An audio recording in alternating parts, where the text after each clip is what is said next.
하늘문을 여는 중보기도자 11번째. 제목 자체가 원래 강력한 은혜가 있지 않습니까? 하늘문을 여는 사람이 있어요. 어떤 사람이요? 우리가 서로를 위해 중보할 때 하나님은 하늘문을 열어주셔서 필요를 채워주시고, 또한 우리의 모든 결핍을 온전케 하여 주시고, 병은 고치시고, 앉은 자는 일어나게 하시고, 닫힌 자는 열어주시고, 묶인 자는 자유케 하여 주시고, 눈먼 자는 뜨게 하시고, 다 닫힌 길을 열게 하시고, 막혀있는 길은 시온의 대로로 하나님께서 뚫어주실 줄 믿습니다. 우리는 지난 시간에요, 응답받는 기도의 두 가지 방법, 말씀에서 확인하고 적용하고 함께 기도하는 시간을 가졌죠. 첫째는 무엇이었죠? 간절함. 그 간절함을 저는 무엇이라고 쉽게 풀어드렸습니까? 최선을 다하는 기도. 하나님은 나의 간절함, 아까 우리 찬양했죠. 최고의 기도가 아니에요. 응답받을 만한 최고의 기도는 필요 없어요. 내 수준의 최선을 다하는 간절한 기도를 작은 신음도 들어주세요. 예수님이 모범을 보이셨죠. 겟세마네 동산에서 십자가를 포기하지 않게 해달라고. 왜? 예수님도 십자가가 두려우셨거든요. 십자가를 포기하지 않게 해달라는 그 기도를 어떻게 하셨죠? 그냥 하셨어요? 간절히 행하셨어요? 간절히 했죠. 예수님도 인간이셨기 때문에 간절함이 필요하셨어요. 하나님은 간절할 이유가 없지, 전능하신데. 하나님은 십자가도 당연히 지시겠지, 아니에요. 인간의 몸으로 우리의 육체의 몸을 입으신 연약한 예수님이 간절함이 필요하실 만큼 하나님의 도움이 필요했어요. 기도를 하시는데 얼마만큼 기도하셨다 그랬죠? 이 잔을 내게서 옮겨달라고 3번이나. 그러나 내 원대로 마시고 아버지의 원대로 하옵소서라고 기도를 얼마나 간절히 했는지 땀방울이 나는데 어떻게 보였다 그랬죠? 핏방울처럼 변하도록 간절히 하셨다는 겁니다. 그러면 응답받는 간절한 기도는 예수님처럼 나도 땀방울이 핏방울처럼 되도록 그렇게 아주 많이 쥐어 짜내야 응답되는 것인가? 그것이 간절한 기도인가? 예수님처럼만 해야 응답되는 것인가? 모델이 되셨을 뿐이지 예수님과 같은 능력은 우리에게 없어요. 예수님과 같은 그 모델을 우리가 따라하며 간절함으로 나아갈 때 우리의 작은 신음의 내 수준의 그 기도를 하나님께서 응답하여 주실 줄 믿습니다. 그 예가 사도 베드로가 감옥에 갇혔습니다. 성도들이 기도를 했는데 간절히 했을까요? 그냥 했을까요? 간절히 기도했어요. 그럴 때 보세요. 예수님도 겟세마네 동산에서 간절히 기도하여서 그 십자가를 이기게 하시는 응답을 받아서 십자가를 치시고 사망 권세를 이기셨는데, 사도 베드로가 감옥에 갇혔습니다. 감옥에 갇히고 이제 곧 내일 죽을지 모르는 상황이에요. 성도들이 간절히 기도하니까 누가 나타나요? 또 천사가 나타나죠. 여러분, 우리가 기도할 때 천사가, 하나님께서 파송하는 천사가 우리를 돕는 것을 믿으시기 축복합니다. 여러분이 기도하면 수호천사가 정말 있어요. 그 수호천사라는 것이 그냥 상징적인 재밌는 얘기가 아니라 천사가 나타나 베드로를 감옥에서 구출하는. 자, 천사가 높아요? 우리가 높아요? 우리가 높죠. 우리는 영접하는 자, 곧 그 이름을 믿는 자들에게는 하나님의 누구다? 우린 자녀. 천사는 우리가 부리는 종의 영이라 그랬습니다. 땀방울이 핏방울처럼은 아니어도 간절히 기도하였는데 그 최선의 간절한 기도를 들으시고 하나님의 천사를 보내어 베드로를 구출하세요. 우리도 간절히 기도할 때 하나님의 천사를 파송할 줄 믿습니다. 우리 아이들에게 천사를 붙여줄 줄 믿습니다. 우리 엘리사에게 붙은 불말과 불병거가 우리의 가정에 둘러진치고 보호할 줄 믿습니다. 우리의 자녀들에게 불말과 불병거가 항상 둘러진치며 무엇을 먹든 어디를 가든지 하나님께서 이기게 할 줄 믿습니다. 어떻게 하는 자에게 간절히 하나님께 기도하는. 하나님의 말씀은 너무나 기가 막혀요. 창세기부터 계시록까지 이것이 신앙생활의 전부라고 그럽니다. 지난주에 나누었던 비준비하신 이의 그런 근원이 되는 말씀, 엘리야의 간절한 기도에 응답하셨던 하나님, 우리 야고보서 5장에 설명을 하고 있는데, 구약의 엘리야를 신약의 야고보서가, 엘리야는 믿음의 사람인데 엘리야가 이렇게 간절히 기도하니까 이러한 능력이 나타났다. 우리 17절부터 18절 시작. 엘리야는 우리와 성정이 같은 사람이로되 그가 비가 오지 않기를 간절히 기도한. 정말 어떻게 이렇게 똑같이 간절히는요 내 수준의 최선이에요. 자, 우리 유나 7살 유나가 간절히 기도하면 에이, 애기들 기도는 누가 하나님이 들어주시겠어? 하나님이 들어줄 줄 믿습니다. 하나님 맛있는 음식 주셔서 감사합니다. 예수님의 이름으로 기도합니다. 그런 기도 하죠. 그 기도를 하나님께서 들어주시고 우리에게 일용할 양식을 베푸실 줄 믿습니다. 왜 안 들으세요? 듣고도 남으시죠. 3년 6개월 동안 땅에 비가 오지 아니하였고 18절 시작. 다시 기도하니 하늘이 비를 주고 땅이 열매를 맺었는. 이거 신약에 너희가 천국 열쇠를 다 갖고 있다. 이 땅에서 매이면 하늘에서 닫히고 이 땅에서 열면 하늘에서도 열리리라. 바로 엘리야가 그 일을 한 거 아닙니까? 간절히 기도한즉 비가 오지 않았다가 3년 6개월이 지났는데 하나님 다시 하나님의 때에 비를 내려 주십시오. 간절히 기도하니까 하늘 문을 열고 하나님께서 폭포수 같은 비를 내려주시는 것. 어떻게? 간절히 기도하는 그 열쇠를 열 때. 여러분 간절히만 하면 돼요. 신앙생활은 간절히 기도하는 것이 신앙생활의 전부입니다. 두 가지씩 결론을 먼저 내고 근거를 설명하는 방식이죠. 야고보서 5장에 분명히 엘리야도 우리와 같은 성정이 같은 사람이로되라는 것은 우리와 같이 성정, 같이 아플 때 아파하고 외로울 때 외로워하고 두려울 때 두려워하는 엘리야라 그랬어요. 엘리야도 죽고 싶어서 너무 신앙생활이 힘들어가지고 너무 영적 공격이 심하니까 로레나무 밑에서 하나님 저 신앙생활 못하겠어요. 저 데려가세요. 저 죽여주세요.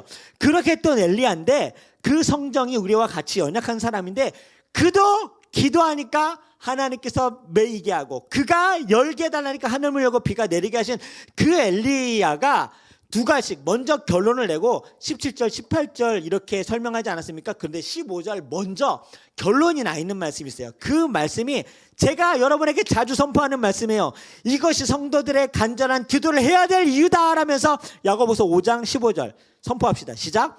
그러므로 너희 죄를 서로 고백하며 병이 낫기를 위하여 서로 기도하라. 의인의 간구는 역사하는 힘이 크도다. 할렐루야. 야고보서가 5장이 끝이에요. 여러분 야고보서는요, 저를 한번 보세요. 믿음이 얼마나 중요한 것인가를 애매하지 않고 확실하게 강력하게 설명하는 성경이에요. 믿음이 무엇이냐? 믿음이 무엇이에요? 믿음은 믿습니다. 아니면 내가 하나님의 존재를 안다라는 그 존재를 믿는, 이런 애매하게 얘기하지 않고 야고보서는 확실하게 얘기해요. 너희가 믿음이 있다고 얘기하느냐? 그 믿음의 증거를 보여달라. 분명히 믿음이 있다면 열매가 나타날 수밖에 없다. 너희들이 믿음이 있다고 하면서 행함이 없으면 그건 죽은 믿음, 가짜 믿음, 그건 믿음이 아니고 헛된 것이다 라고 얘기해요. 내가 믿음이 있다고 하면 믿음에 대한 증거를 보여라. 여러분 믿음 다 갖고 계시는 걸 제가 알고 있어요. 그 믿음에 대한 증거를 어떻게 여러분은 내가 이 믿음 있구나라고 알 수 있어요? 사람들은 여러분의 가족들은 어떻게 믿음이 있다라고 알 수 있어요? 야고보 사도는 너가 믿음이 있다고 하는 그 믿음의 행위를 보여달라. 실은 믿음이 없는 사람들한테 얘기하는 거예요. 나는 믿음이 있다는 그 행함과 열매로 내 믿음이 있다는 것을 너희들에게 증명하겠다. 첫 번째가 이해가 쉬워요. 두 번째가 명확해요. 두 번째가 명확하죠. 나는 열매를 보고 내가 믿는 것을 너희들에게 증명해 보이겠다. 난 내가 행하고 있다는 것으로 너희에게 믿음을 증명하겠다. 그런데 너희들이 지키고 있는 그 율법 하나라도 범하면 모든 율법, 이거 지금 야고보서 말씀이에요. 율법을 범하면 모든 율법을 범하는 것이다. 그럼 어떻게 하라는 거지? 하나님께서 주신 새로운 계명을 지키는 것이 율법의 완성이다. 무엇이냐? 저를 따라 내 이웃을 내 몸과 같이 사랑하라. 이것이 최고의 법인데 이 최고의 법을 잘 지키는 것이 바로 율법의 완성이고 그것이 열매 있는 것이다. 사랑하고 그 사람이 위로받고 치유받고 내 기도를 통하여 그 기도를 응답받고 하나님을 찬양하는 그 열매가 있느냐? 그렇게 지금 야고보서는 계속해서 우리에게 도전해요. 그러면서 5장 마지막 말씀에 믿음의 사람 엘리야를 얘기하면서 자, 엘리야가 여러분이 구약에 있는 율법 학자들 모든 유대인들에게 정말 가장 위대한 선지자 중에 한 명인데 너희가 아는 엘리야도 우리와 같이 나와 같이 우리 모두와 같이 연약한 사람인데 그도 믿음이 있다고 한 것을 간절히 기도하였을 때 비가 오지 않았던 열매가 나타났고 그도 연약하지만 간절히 무릎을 꿇고 고개를 파묻고 간절히 기도했을 때 손바닥만한 그런 작은 비구름이었지만 하나님은 그 작은 손바닥만한 비구름을 통하여서 비를 폭포수같이 내리게 하였다. 그것은 무엇을 통하여서 그 믿음이 있다는 것을 간절한 기도를 통하여서 그렇게 하였다. 그렇기 때문에 너희들이 믿음이 있다고 행하는 것은 내가 먼저 얘기한다. 15절 너희 죄를 서로 고백하고 그것은 구원을 받게 하고 예수 그리스도가 너의 삶의 주인이고 우리에게 영생을 주시는 분이다 라고 이 모든 죄를 고백하고 십자가를 의지하라는 그 말씀과 더불어 서로 기도하라. 그러면 병낫게 하는 그 역사가 너희들에게 나타날 것이다. 그러니까 신앙생활은요, 간절하게 함께 모여서 기도하는 것이 신앙생활의 전부라 그래요. 자, 보세요. 여러분 가정 가운데 하나님이 가정 교회를 세우신 줄 믿습니다. 그냥 시시한 가정이 아니라 수많은 그냥 남과 여가 사랑해서 결혼해서 그냥 자식 낳고 사는, 그리고 먹고 사는데 일하고 그냥 그렇게 시시한 그런 가정이 아니라 에덴 동산의 모델이, 에덴 동산의 회복이 여러분의 가정인 줄 믿습니다.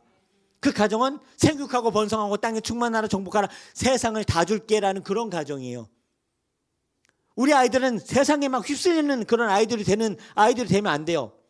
여러분들도 그냥 먹고 살기 위해만 사는 그런 시시한 그런 부부, 그런 가정생활이 아니라고요. 야고보서 마지막 말씀에 너희들 행함과 믿음에 대해서 내가 종결해 주겠다. 연약한 엘리야도 우리와 같이 약한 사람인데 함께 더불어 기도함으로 가정에서 기도할 때 동일하게 땅에서 매면 매이고 하늘에서 열면 열리게 해주고 너희들이 서로 확장된 가족 구성원이고 한 아버지를 둔 그런 믿음의 자녀들 텐데 너희가 함께 서로 기도할 때 병낫게 하시는 그 역사가 왜 안 나타내 주겠느냐. 아버지 하나님께서 반드시 의롭다 우리를 칭하시고 병낫게 하시는 그 역사를 하나님께서 나타낼 줄 믿습니다. 그러니까요, 신앙생활에 믿음이 있다라는 믿음 생활의 결론은 함께 서로 기도할 수 있는 그런 열매가 있는가. 열매가 없잖아요. 가정에 서로 가정끼리 기도 안 합니다. 부부끼리인데도 기도 안 해요. 문제가 있는데 기도 안 해요. 열매가 없어요. 그 믿음 있다라고 하는 그 증거를 우리가 자신 있게 볼 수가 없는 거예요. 믿음 있으면 기도할 수밖에 없거든요. 그것도 서로. 남편이 문제가 있고요, 아내가 아파요. 근데 기도 안 해요. 그냥 보이는 세상의 방법으로만 살아요. 우리의 자녀가 문제가 있는데 자녀를 왜 기도 안 해줘요? 부모가. 하나님 믿는다고 하는데 그게 믿음이 있는 거예요? 믿음이 없다는 거예요. 엄마 아빠가 분명히 우리 가정을 위해서 힘쓰고 했었는데 자녀들이 하나님 믿고 교회 나오는데 기도 안 해요. 믿음이 없는 거예요. 자, 예수 그리스도의 이름으로 우리가 의인이 된 줄 믿습니다. 그렇기 때문에 예수 그리스도의 이름으로 우리가 죄 사함을 얻죠. 그렇죠. 그리고 함께 기도하여 예수의 이름엔 치유의 이름, 구원의 이름, 소생케 하는 그 이름 보혈로 말미암아 병낫게 하시는 그 하나님께서, 왜? 얘는 너희가 병든 자에게 손 얹은 즉 나으리라. 예수님께서 가르쳤어요. 너희들이 그동안 내 이름으로 아무것도 구하지 아니하였으니까 응답받지 못한 것인데 내 이름으로 무엇이든지 구하라. 그러면 내가 시행하리라. 우리가 기도할 때 하나님께서 치유 회복과 시행할 줄 믿습니다. 이게 신앙생활의 전부 아닙니까? 예수 그리스도의 의인이 되었어요. 그럼 우리는 무엇을 해야 돼요? 죄 사함을 위하여서 서로 기도하고 병낫기를 위하여 서로 기도하라. 이게 신앙생활의 전부예요. 이게 뭐라고 신앙생활의 전부? 이거 잘할 수 있어요? 우리가 제자 훈련 왜 하는데요? 우리가 선교 왜 하는데요? 우리가 캠프 왜 하는데요? 이거 하려고 하는 거예요. 이거 하려고. 이거를 하기 위해서 신앙생활을 하는 거예요. 왜? 기도해야 수많은 문제들을 풀어주시는 하나님의 능력이 나에게 나타나는 거 아닙니까? 그런데 그 능력은 어디에서 나와요? 서로 하나 되는 믿음의 교회 공동체 안에서, 그러니까 서로 복수로 나오는 거 아닙니까? 서로 기도하라.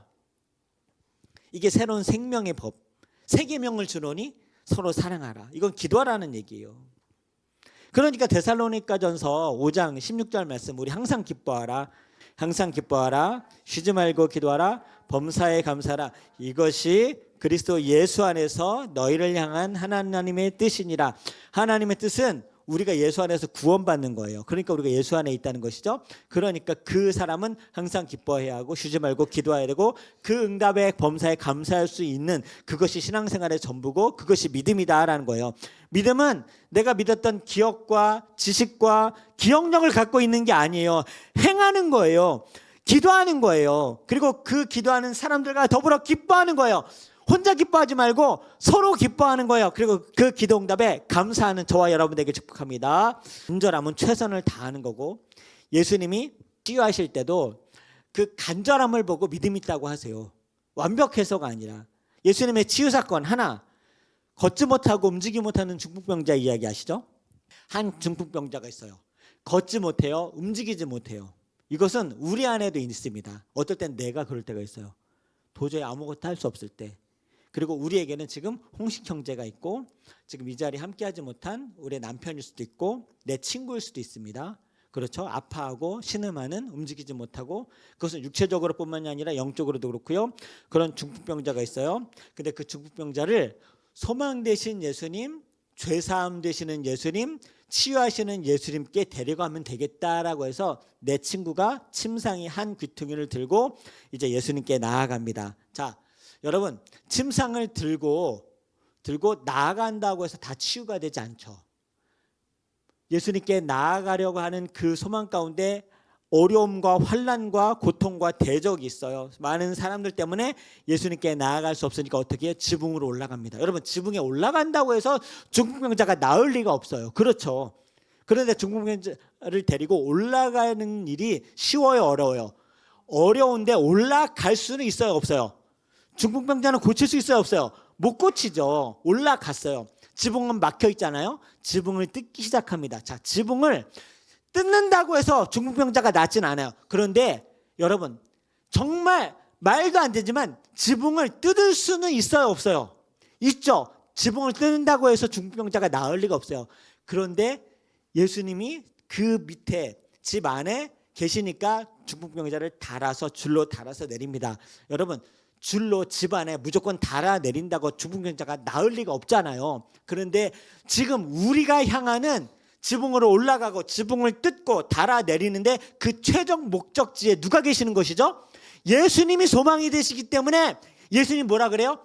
너희들이 지붕에 올라간다고 해서 아무 일이 일어나지 않는 걸 안다. 지붕을 뜯는다고 해서 어떻게 중풍병자가 나올 수가 있는가? 지붕을 뚫고 달아 내린다고 해서 중풍병자가 나을 리가 없는 거 너희들이 안다. 그런데 너희들이 이 한 모든 수고 가운데 생명과 소망과 치유되시고 구원되시는 예수님이 있다는 것을, 그것을 믿음으로 보고요. 할 수 있거든이 무엇이냐? 믿는 자에게 능치 못한 일이 없다라는 것은, 자, 이 믿음이 무엇이냐? 지붕을 뜯는 것이 믿음이고 지붕으로 올라가는 것이 믿음이고 달아내린 그 믿음을 보시고 예수님께서 그 의인들을 보시고 죄사함과 치유의 역사를 베푸셨다라는 것이 예수님께서 말씀하신 치유의 사건이거든요. 마가복음 5장 한번 읽어보도록 하겠습니다. 어떠한 결과가 나타나는가? 시작. 예수께서 그들의 믿음을 보시고 중풍병자에게 이르시되 작은 자야 내 죄 사함을 받아. 여러분, 기가 막히지 않아요? 서로 죄를 고백하고 병 낫기를 위하여 기도하라 그랬죠. 죄를 고백하고 병 낫기를 위하여. 죄 사함과 치유는 예수님께서 복합적으로 동일하게 일어나는 역사입니다.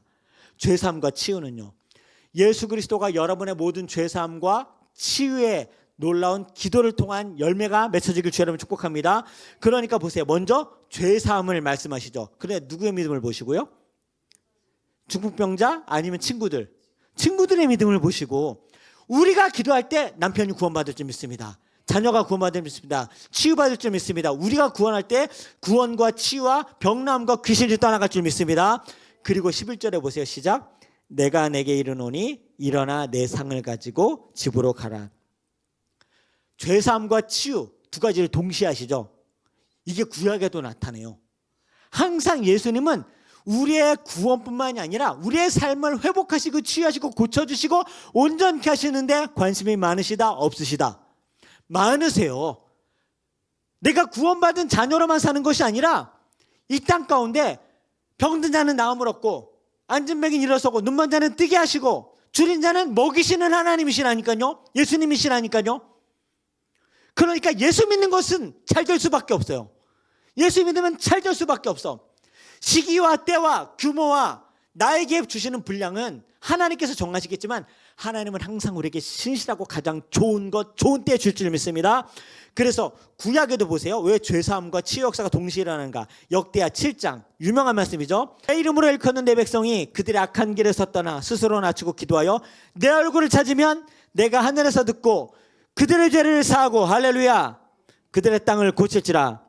주님의 채우심은 한량 없으세요? 아니면 제한이 있으세요? 한량 없으세요. 열왕기 4장 우리 한번 읽어보도록 하겠습니다. 마지막 말씀인데요. 열왕기 4장. 너는 내 두 아들과 함께 들어가서 문을 닫고 그 모든 그릇에 기름을 부어서 차는 대로 옮겨놓으라 하니라. 예. 그릇을 있는 대로 다 빌려 가지고 최대한 많이 집안에 들여놔라. 그리고 그 모든 빈 그릇에 기름을 부어라. 차는 대로 옮겨놓으라.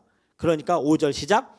여인이 물러가서 그 두 아들과 함께 문을 닫은 후에 그들은 그릇을 그에게로 가져오고 그는 부었더니 그릇에 다 찬지라. 우리가 기도하는 모든 기도를 하나님께서 싸그리 다 응답해 줄 줄 믿습니다. 기도하는 대로. 기도하는 사람이 머리 좋은 사람이에요. 돈을 가져갈 만큼 가져가라고 하는데 난 이 정도면 돼. 어리석은 사람이겠죠. 금덩이가 있는데 난 주머니에 한 덩이만 가지고 갈래요. 그런 사람이 어디 있어요. 기도하는 대로 다 응답해 줄게. 이걸 안 해요. 마귀의 기적의 역사죠. 절대로 하나님의 능력으로 채움받길 원치 않고 대충 이 정도로 살다가 말게 하는. 빈 그릇이면 돼요. 근데 기도의 방법은 그 그릇의 모양이 굉장히 신기해요. 어떤 그릇은 작은 그릇, 어떤 그릇은 질그릇, 어떤 그릇은 나무 그릇, 어떤 그릇은 진흙 그릇. 상관없어요. 그 기도는 방법, 형식 상관없어요. 그릇이면 돼요. 다 들어주세요. 다 채워주세요. 오늘 우리의 삶에 이 빈 그릇을 모두 모아서 하나님께 드립시다. 예수의 이름으로. 하나님께서 모두 다 채우실 것입니다.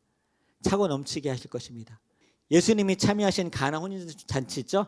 똑같아요. 항아리 6에 무엇을 부으라고 했죠? 포도주 부으라고 했어요? 물을 부으라고 했어요? 포도주가 떨어졌는데 물을 부으라고 그랬죠. 포도주는 없어요. 물은 채울 수 있어요? 없어요? 있죠. 물은 성령을, 물은 생수를 뜻해요.